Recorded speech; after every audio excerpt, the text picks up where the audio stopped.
Então, eu vou seguir falando um pouco dessa união. A gente está falando de união de aparência e vacuidade, né? Ou de mente e vacuidade, luminosidade e vacuidade. E a gente usa essa terminologia toda, Svatantrika, Yogacara, Prasangika.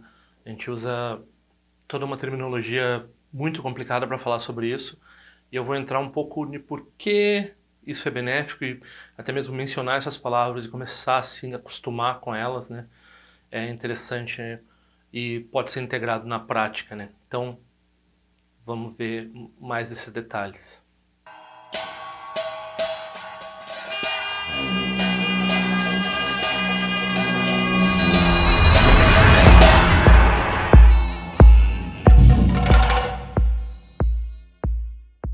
Bom, eu mandei cerca de 40 envelopes com cartões agora em março. Então, em abril eu não vou ao correio, eu vou ao correio só em maio. Quem quiser pedir, eu já tenho 2 pedidos. Eu vou acumular os pedidos para quando eu for sair de casa de novo. Quem quiser fazer contribuições nesse período difícil, né? Todo mundo está precisando, eu estou precisando. Então, tem esse endereço aqui no qual vocês podem encontrar informações bancárias, informações do PayPal, PagSeguro e podem assim ajudar a atividade do meu canal. Não tem nada ruim ainda, né? Mas a gente fica preocupado com o futuro. Ademais, né, continuem ajudando a divulgar o canal, divulguem nas redes sociais, enviem para os amigos se vocês acharem que eles são interessados, se vocês acharem valor no conteúdo, é óbvio, vocês estão aqui, vocês acham valor no conteúdo, curtam, compartilhem, comentem, mandem e-mail. Algumas coisas é melhor tratar por e-mail do que tratar na área de comentários. Eu recomendo bastante usar o e-mail padma.dorje@gmail.com. Tá aqui meu e-mail. Vocês podem perguntar, fazer comentários, o que vocês quiserem. Algumas vezes eu sou bem radical na moderação da área de comentários, que é para não dar plataforma para as pessoas criticarem o Dharma, divulgarem professores ruins. Tem o caso de uma pessoa que tem um nome meio esquisito que eu não tô, mesmo quando ela fala alguma coisa que é razoável, eu não tô aprovando. Tenho isso em mente, assim. Comentem, curtam os vídeos, divulguem os vídeos, assinem o canal, por favor, me ajudem a aumentar a popularidade aqui do canal, se é que vocês veem algum valor nisso, né? Então, vamos seguir adiante. Então, a pessoa chega no Dharma, né? Ela quer só, sei lá, às vezes a pessoa não tem uma motivação correta, né? Ela quer se acalmar, ela quer ter menos ansiedade, se dar melhor na vida dela. E ela acha que o budismo pode oferecer isso, e isso é uma motivação errada, mas não é das piores, né? Pior ainda seria a pessoa se aproximar do Dharma em busca de fama e fortuna e assim por diante, né? Então, se a pessoa está querendo melhorar a vida dela e tal, não é a motivação melhor para o Dharma, mas isso acontece. Daí depois, a pessoa ela se aproxima do Dharma porque ela quer renascimentos melhores, ela percebe que o samsara é difícil, então ela não quer perder o Dharma, não quer renascer em circunstâncias desafortunadas, então ela a prática aí a gente pode dizer que a pessoa se tornou um praticante, né? Só está praticando para outra vida, mesmo que seja uma perspectiva, né, de se dar bem ainda, né? E daí quando a pessoa abandona isso e ela realmente está praticando para atingir o Nirvana e no Mahayana para ir além de Samsara e Nirvana, e para ser que nem um Buda e para beneficiar os seres, daí a gente está falando da prática do Dharma de uma forma excepcional, né? Então se diz que essas pessoas têm um nascimento humano precioso, elas são mais raras do que as estrelas durante o dia. É muito raro a pessoa ter esse tipo de motivação e ter esse tipo de busca, né? De toda forma, em qualquer um desses aspectos de motivação da pessoa, quando a pessoa começa a se interessar pelo Dharma, ela começa a ver uma série de coisas que parecem não dizer respeito a essas finalidades, obviamente a essas finalidades. Assim.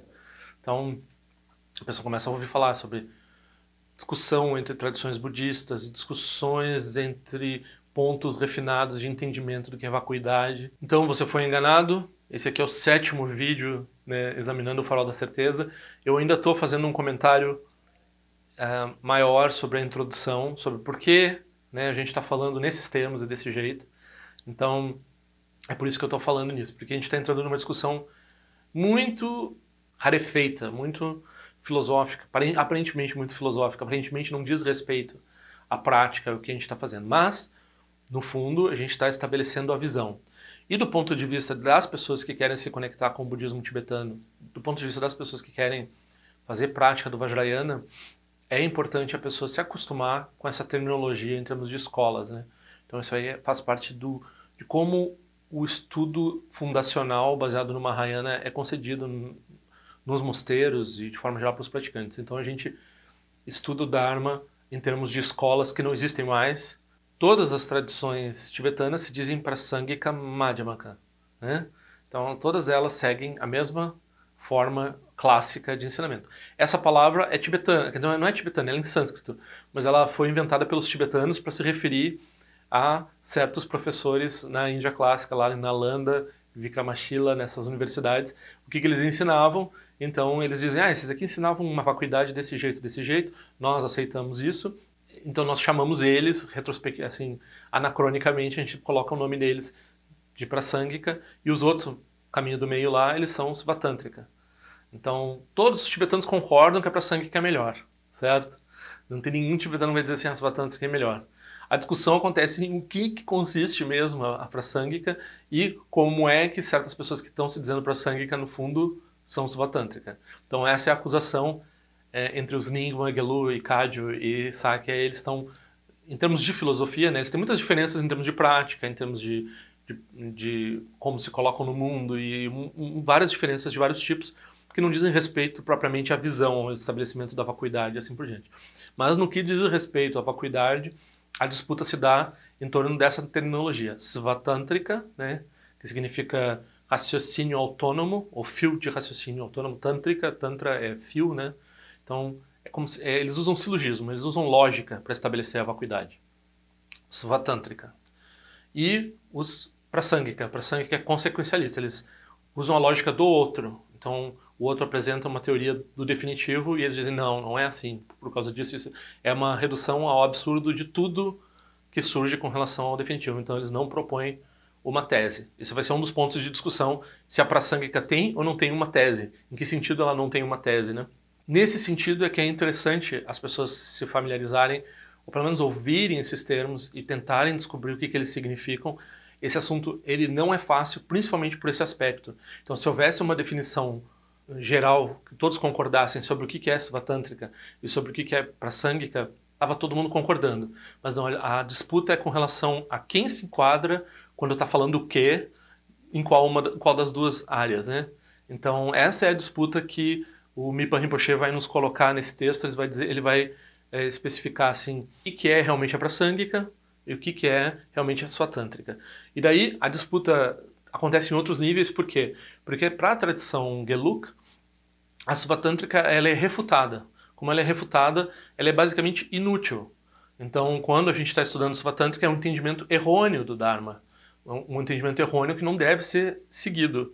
Já o Mipa Rinpoche, ele vai dizer assim, não, a Svatântrika, ela não produz o entendimento final, mas ela é didaticamente expediente, ela pode ser útil em alguns casos para algumas pessoas. Então tem uma forma mais inclusiva e uma forma mais exclusiva. De forma geral, as pessoas elas vão dizer, mas o budismo tem que ser mais que nem os Nyingma, mais inclusivo. Mas não necessariamente. Todo mundo no budismo concorda, inclusive os Nyingma, que doutrinas errôneas devem ser refutadas. Propriamente refutadas e propriamente entendidas como problemas, visões errôneas, que causam sofrimento para os seres, né? Então tem uma série de coisas que os budistas consideram visões errôneas, ou visões, pelo menos, visões incompletas, ou visões que devem ser refutadas. Por exemplo, a Chittamatra, que é esse entendimento de parte dos Yogacharas. Yogacara é uma outra escola que se foca em prática, mas eles têm toda uma epistemologia do convencional, que eles talvez não chamem de epistemologia do convencional, mas o Mipa Rinpoche vai chamar de epistemologia do convencional. Eles fazem essa prática deles, tem uma série de prática, e alguns deles mantêm essa doutrina Chittamatra, que é apenas mente. Então eles dizem que as coisas são apenas projeções da mente, certo? E isso é refutado, por exemplo, não só, mas por Chandrakirti no Madhyamakavatara, Introdução ao Caminho do Meio. Então, todo mundo na tradição tibetana concorda com essa refutação da Chittamatra. Essa refutação da Chittamatra não é um ponto de disputa. Todo mundo concorda com isso.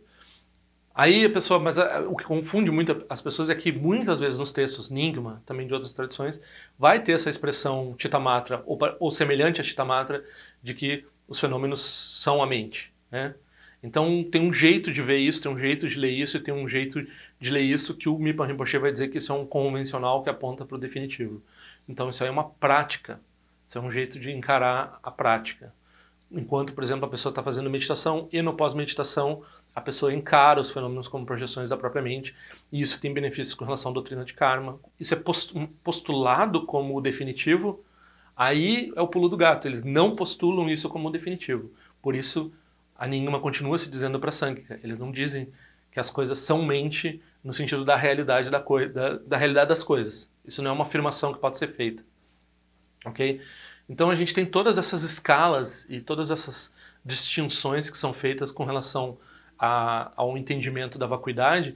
E o que isso nos ajuda? Nos ajuda a gente olhando para essas disputas, essas polêmicas muito intrincadas, ao lidar com com essa terminologia e com esses aspectos profundos e polêmicos da vacuidade ao longo do tempo, nós nos aprofundamos no entendimento do que é a nossa prática e do que é o Dharma.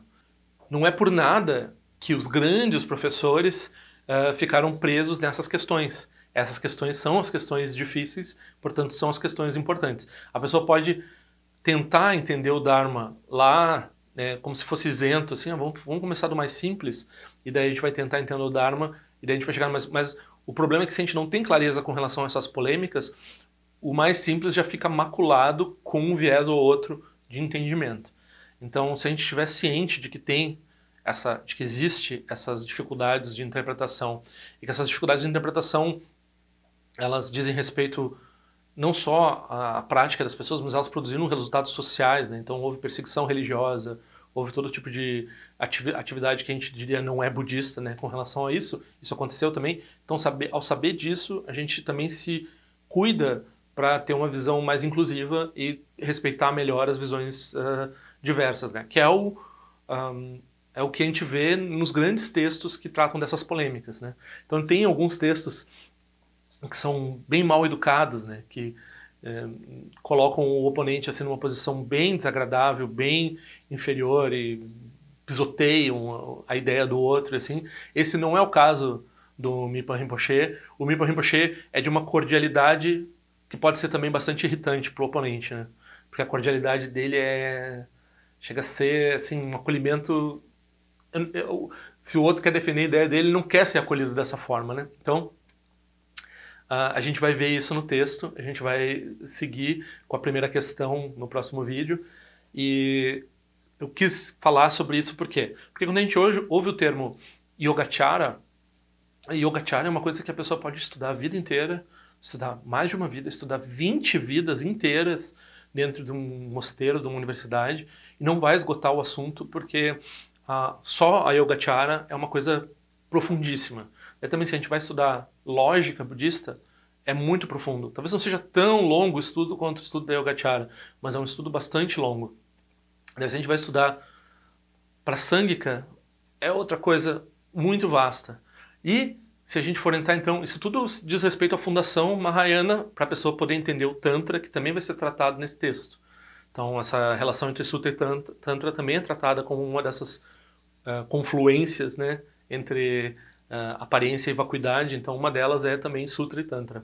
Se a pessoa também vai estudar os Tantras, é outro tempão de vida. Então a gente se familiarizando com esses termos e tendo alguma ideia deles, isso é como se fosse um resumo muito grande de um ensinamento muito vasto. E é possível aprender por osmose ao tratar desses termos. É bem possível porque fazer o uso correto deles vai surgir enquanto a gente vai estar em diálogo em termos deles, né? Então, se você faz perguntas para um lamas a respeito da Yogacara, aos poucos você vai tendo um entendimento quase que orgânico do que é Yogacara, e então você consegue entender isso em relação a outras coisas, sem precisar fazer um estudo vastíssimo, né? Um estudo de várias vidas. Com certeza vai durar várias vidas, né? Então, se a pessoa tem um interesse em aprofundar, por exemplo, a Yogacara, muito bom. Né? A Yogacara é uma coisa muito profunda, muito bonita. É interessante pro budismo tibetano, porque principalmente na relação com a tradição Nyingma, né?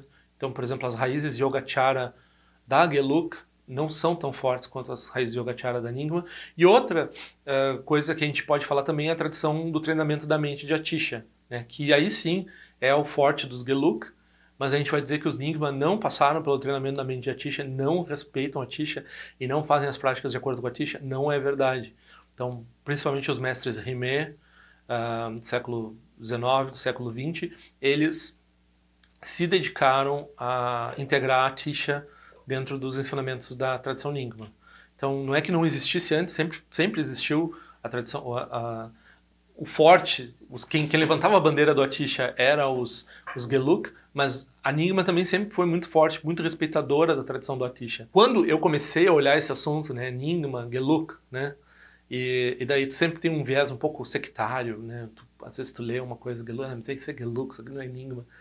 E principalmente por várias distorções que a teosofia, que não entende nada do Dharma, causou ao tratar do chapéu vermelho, chapéu amarelo, assumir o lado dos Gelug para si, dizer que os Nyingma eram, sei lá, mais feiticeiros, mais não sei o que, mais dupásicos, acho que era a palavra que eles usavam.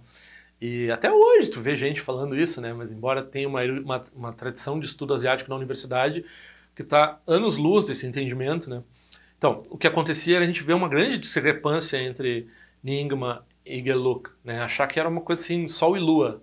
Mas, quando a gente vai se aproximando do fato de que o Tsongkhapa teve professores Nyingma, de que vários professores Nyingma trabalham com o treinamento da mente de Atisha, né? Que essas tradições, ou ouvindo o próprio Dalai Lama, que é uma pessoa que une o tempo todo esses entendimentos e fala em termos dos dois entendimentos, assim como se fosse um malabarista, assim. Ele consegue não desagradar ninguém e produzir todo tipo de entendimento sincronizado dentro de Gelug e Nyingma e também as outras duas tradições Sarma, né, Kagyu e Sakya. Quando a gente começa a ver isso, a gente começa a ver que não tem uma distância tão grande assim. A distância que se formou na mente de sectarismo dentro da Gelug e na mente de sectarismo dentro da Nyingma, que começou a colocar o outro, né, muito longe, assim. Então, isso foi apropriado primeiro pelos esotéricos lá da tradição teosófica, depois foi apropriado no início pela academia, e como eu disse, tem esse viés da academia com relação à tradição Gelug. A tradição Gelug é mais estudada porque ela foca mais em estudo, então as pessoas que se interessam por estudo, elas acabam se interessando pela Gelug, e aí a visão Nyingma acabou se perdendo, né? Então, a gente está tratando do livro do Mipa Rinpoche, não é por nada, também é por isso. É também para ver quando quer que surja perspectivas sobre caminho do meio, a gente entender quando é que uma coisa está surgindo com um viés mais Gelug, mesmo quando é Nyingma falando. Supostamente Nyingma. Tem vários supostos Nyingma aqui no Brasil. Então, supostamente são Nyingma, estão falando Nyingma, mas não é bem Nyingma. Não, a diferença não foi clarificada. Eles não entenderam a diferença entre o que seria a posição de Tsongkhapa e o que seria a posição de Longchenpa, ou Ronzongpa, ou dos grandes mestres Nyingma. Longchenpa, aliás, que se afirmava, que tu pode ler nos textos do Longchenpa, ele se dizia para Sangha Madhyamika lá no século do Longchenpa, né? Lá naquela época, ele já estava dentro dessa disputa e ele já estava reconhecendo a Prasangha Madhyamika. Ele é em termos do tempo que a Nyingma existiu no Tibete, ele é o primeiro codificador completo da tradição Nyingma. Ele era um Mipa Rinpoche do século XIV, ou Mipa Rinpoche é um Longchenpa do século XIX ou XX, né? Do fim do século XIX, do início do século XX. Então, mas qual é essa diferença essencial? Eu já mencionei várias vezes em outros vídeos, mencionei no vídeo anterior, então a gente está falando em termos do que é expediente e definitivo em cada uma das tradições. Então, na tradição Gelug, os ensinamentos definitivos são os de Nagarjuna e os ensinamentos expedientes são os de Asanga, que normalmente são tratados como Yogacara. O terceiro giro da volta do Dharma, que é a natureza de Buda, que é ligado à Sangha Maitreya. Então, esse terceiro giro ele seria um ensinamento expediente. E o segundo giro, que é ligado ao estabelecimento da vacuidade, esse Nagarjuna, esse seria o definitivo. Então, essa é a perspectiva Gelug. A perspectiva Nyingma, Sakya e Kagyu é que o ensinamento do Nagarjuna é expediente e o ensinamento do Asanga é definitivo. É o oposto, ok? Tradicionalmente. Aí o Mipa Rinpoche ele disse, não, para aí, vamos pensar isso direito. Na verdade, cada um dos dois giros, o giro do Nagarjuna, né, do caminho do meio, e o giro da natureza de Buda, o giro de Asanga, cada um dos dois giros tem duas formas. Tem uma forma definitiva e uma forma relativa, ou convencional, né? Essa é outra coisa que eu tenho que dizer. Eu estou usando o convencional e relativo por causa do texto da tradução do Jean Petit, como quase a mesma coisa. Em outros vídeos eu estabeleci uma diferença clara entre convencional e relativo, e essa diferença é útil até nessa discussão, mas aqui a gente vai manter isso nublado até chegar no ponto que a gente tem que fazer essa distinção. Então quando eu falar convencional, nesses vídeos do Farol aqui, leiam relativo, e quando eu falar relativo, leiam convencional, e depois a gente trata da diferença que existe entre convencional e relativo, ok? Então tem 2 níveis dentro do ensinamento do Nagarjuna e tem 2 níveis dentro do ensinamento do Asanga. 2 níveis de vacuidade, 2 níveis de natureza de Buda. Então, o nível relativo de vacuidade é a Svatântrika, que é estabelecer a vacuidade de forma lógica. Então, pega a lógica, silogismo e prova que existe a vacuidade. A maioria das pessoas acha que a lógica funciona assim. O segundo nível é a Prasangika. Então a Prasangika não estabelece a vacuidade, porque a vacuidade não é algo, não é um objeto, uma tese estabelecível. Então ela apenas refuta teses com relação ao definitivo, e quando você não encontra nada, isso é uma negativa não afirmativa, e isso é a vacuidade propriamente dita. Então você usa a mente para chegar ao limite da mente, e daí você usa a meditação com essa mente livre de qualquer fixação a uma formulação do definitivo. Então sua mente está livre de uma fixação a uma formulação do definitivo, aí você vê o definitivo como ele realmente é, diretamente, através da sua experiência meditativa. Ok? Então isso, a gente tem estudo lógico da vacuidade, Svatântrika. Aí a gente tem, também usa lógica, mas a gente usa a lógica apenas para reduzir o absurdo, as visões com relação ao definitivo. Aí cada uma dessas coisas também tem um tratamento do convencional, né? Então, espelha 2 vezes a primeira, espelha 2 vezes a segunda. Cada uma delas tem como é que trata o convencional. Então, no caso da Prasangika, o convencional ele é deixado como ele é. Você não interfere, você não estuda, né? As feições da cobra não interessam. No caso da Svatântrika, como você está falando da vacuidade de uma forma, postulando ela logicamente, então você também pode postular logicamente o seu engano. Então a cobrinha, as feições da cobrinha são estudadas, assim, né? E daí tem essa diferença entre o Svatântrika e Prasangika, que eles vão dizer, não, tem gente que vai dizer, Svatântrika é um método didático, enquanto você não consegue aplicar a Prasangika, você usa a Svatântrika, ou para quem ainda precisa da Svatântrika, a Svatântrika está lá, não é que tenha algo de inerentemente errado com ela, ela só não produz o entendimento que a Prasangika produz, que é o entendimento que vai levar à meditação, que vai libertar você realmente, vai fazer você ver vacuidade, mas é mais ou menos é uma didática, né? Então, isso aí a gente está falando no segundo giro da volta do Dharma, que tem a ver com vacuidade. Lá em Natureza de Buda é a mesma coisa. A gente tem 2 níveis, um nível que é o definitivo, que é igual à Prasangika. Então a Prasangika também está presente no terceiro nível da volta do Dharma, mas aí a gente vai focar, por exemplo, se a gente está falando da Nyingma, a gente vai dizer não elaborado. Então, em vez de dizer livro de fixações, a gente começa a usar uma terminologia mais ligada ao Tantra, uma terminologia mais ligada ao Dzogchen. Então a gente vai dizer que a Prasangika resulta num estado de mente não elaborado, que não há construções, né? Então essa própria liberdade da mente a gente chama de Prasangika. E ela produz automaticamente refutações para todos os estados de mente fixados, né? Então, quando o estado de mente fixado surge, ela naturalmente produz, por compaixão, uma refutação para aquele estado não produzir nenhuma confusão a mais, né? Então esse é o sentido definitivo do terceiro giro. E isso é uma qualidade positiva nesse sentido, né? Então uma qualidade que está expressando criativamente, infinitamente, essas possibilidades de refutação, vamos dizer assim. Então isso é natural para essa mente que está livre de fixação, é produzir essas refutações. Ela não precisa nem se esforçar, é como o judô, né? A força do oponente derruba ele. Ela não precisa nenhum movimento próprio para derrubar o oponente. O oponente, ele se revela... Então o Trungpa Rinpoche fala, let the phenomena play full of themselves. Então os fenômenos se fazem de bobos por si próprios. Não é necessário alterar nada, mexer em nada, né? Então isso é para sangue que está no terceiro giro. E daí com relação ao convencional, aí a gente vai falar em Yogacara. O que é Yogacara? A gente vai falar em apenas mente, a gente vai falar em prática de meditação que foca o aspecto da luminosidade, o aspecto da natureza de Buda. Então, esse aspecto, ele é, ao contrário da Svatântrika, a Svatântrika, o Mipa Rinpoche vai dizer que é o aspecto convencional do segundo nível, do segundo giro da roda do Dharma. A Svatântrika está apontando, é um convencional, um relativo que está apontando para o relativo. Então ele está falando com pessoas que falam de forma convencional e usam lógica e assim por diante, está se relacionando com pessoas comuns. Já a Yogacara, ela está apontando para o absoluto, então ela não é o definitivo, ela não é o absoluto, a prática em si, mas ela é uma prática que é como se fosse apontando a lua para aquela direção. E daí ela conversa, ou ela está em diálogo, ela está em prática junto com os yogis, com os praticantes que se focam nesse tipo de atividade. Então não é um diálogo geral com as pessoas comuns, é um diálogo com praticantes que se focam nesse tipo de perspectiva.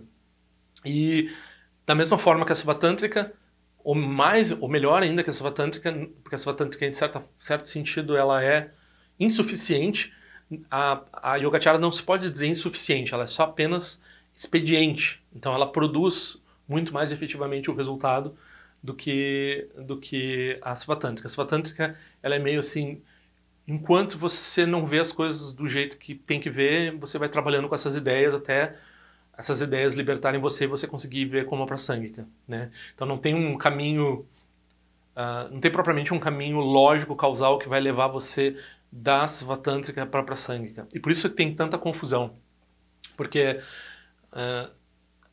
enquanto a pessoa está se envolvendo na lógica, ela tem uma fixação à lógica. Então, isso é o que muitas vezes se acusa, né? Essas pessoas que estudam muito, então elas dizem, o pessoal fica fixado na terminologia, fica fixado na lógica, fica fixado no samsara do Dharma, fica fixado nessa terminologia toda que eu estou apresentando aqui, e quando vê, elas não praticam, elas não produzem a realização e não produzem essa liberdade livre de fixações e assim por diante.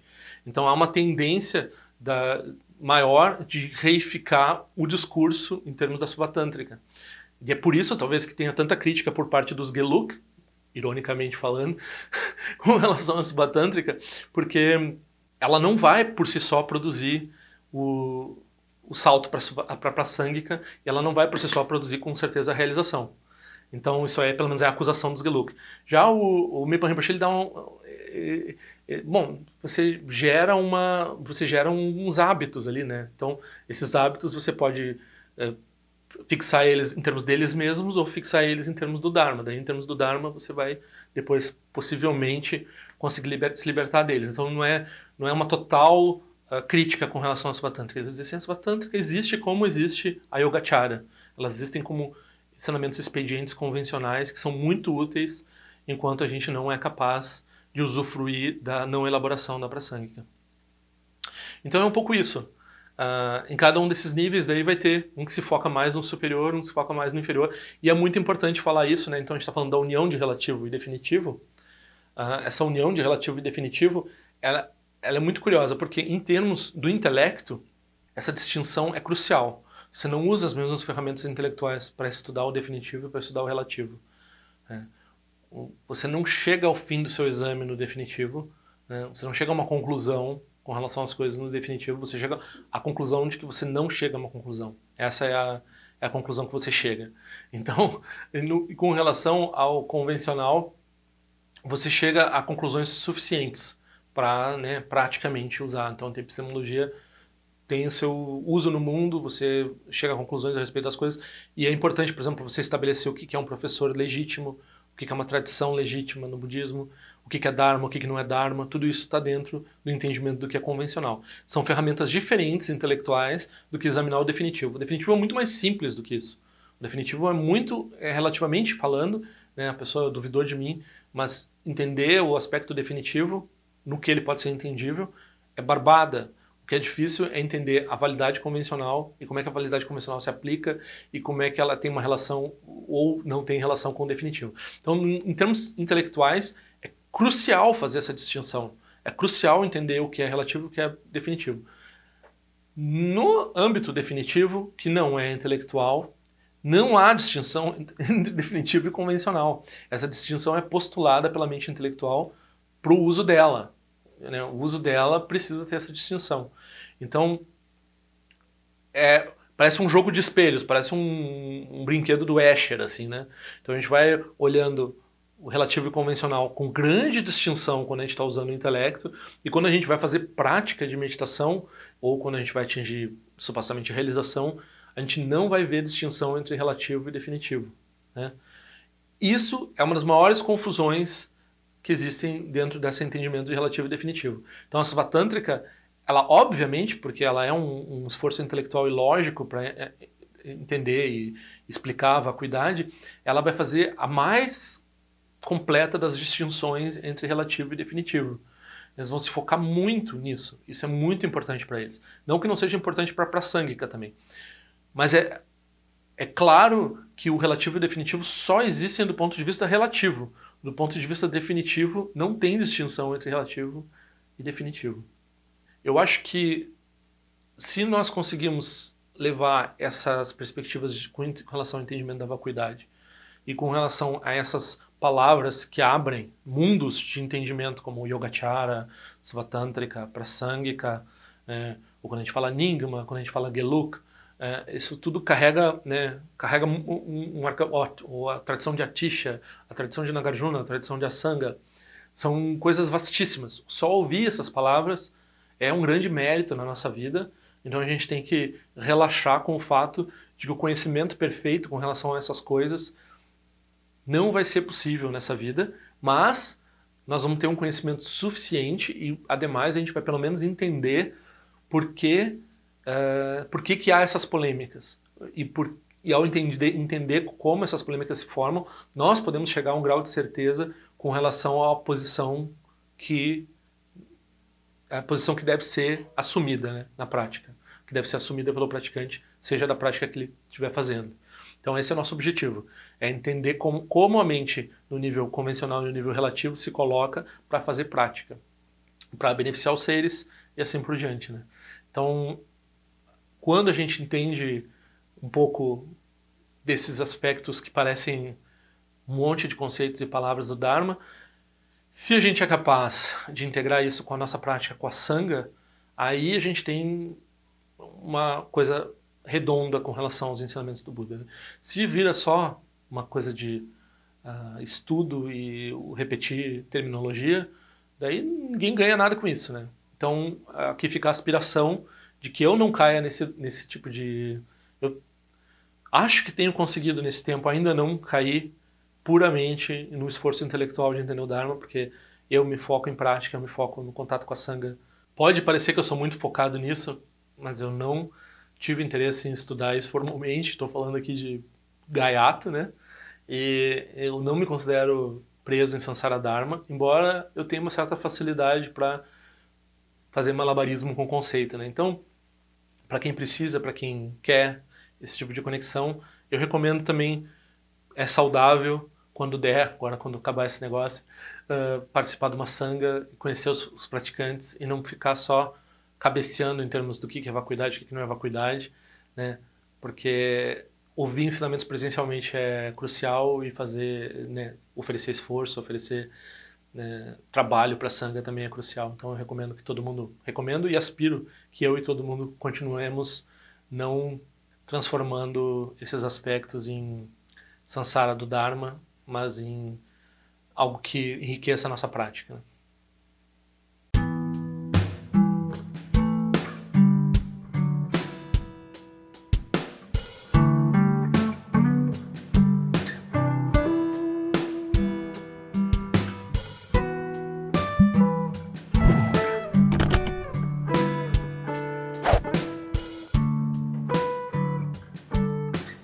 Ei, não esquece de se inscrever no meu canal, é importante para mim. Clica na sinetinha para receber a notificação e se quiser se inscreve no meu boletim informativo de forma que eu ando fazendo, que eu ando pensando. Também para contribuir de alguma forma com esse canal, esse é o endereço. Eu espero que em breve nós nos vejamos na prática do Dharma. Ao longo de minhas muitas vidas e até este momento, todas as virtudes que tenho alcançado, inclusive o mérito gerado por esta prática e todas as que vier a conseguir, ofereço para o bem-estar dos seres sencientes. Possam a doença, a guerra, a fome e o sofrimento diminuir para todos os seres, enquanto sua sabedoria e compaixão aumentam nesta e em vidas futuras. Possa eu claramente perceber todas as experiências como sendo tão insubstanciais como o tecido do sonho durante a noite e imediatamente despertar para perceber a manifestação de sabedoria pura no surgir de cada fenômeno. Possa eu rapidamente alcançar a iluminação para trabalhar sem cessar pela liberação de todos os seres. Nirawe Korajinga Sumpana de Oma Lund Quene Terezinho Atenzinho de Ações a Peca Japa do Tendiante. Om Sorte, Diamante Pene de Raçawa, com Chatuzio Zetai Bai Médio no Tutu Piamania de Organização da do Tendiante. Time Quene Pema Sambal Sassora Gente Seno Pai Garde Wancho Chico do Pego Cose Destintes em Darchinjo. Chigmeto Joto Panangue Wancho Tungo Pateno Muyeng com Pamalora Sanelun do Tileta do Tendiante. Pemeja Sum Pemeri Suji Pemeta Lati com Zisuan Pemancho de Droma de Sojino de Bemelun de Dojote. Penenjo Ene Chimpote Paiuri Nebadan de Basi Pechambundan com Seja Sentenjote. Que são Sanjaguru Rinpoche quando contar o Wajin Boja Barcha com seu tutor da poça só deve sortir de lá do sushi não se mueve de chuva dançam balão de dropa de gelo uma rumba zaguru pema cede que loja som de loja alien sa som de papel do jusho som não guarda midral do sungele show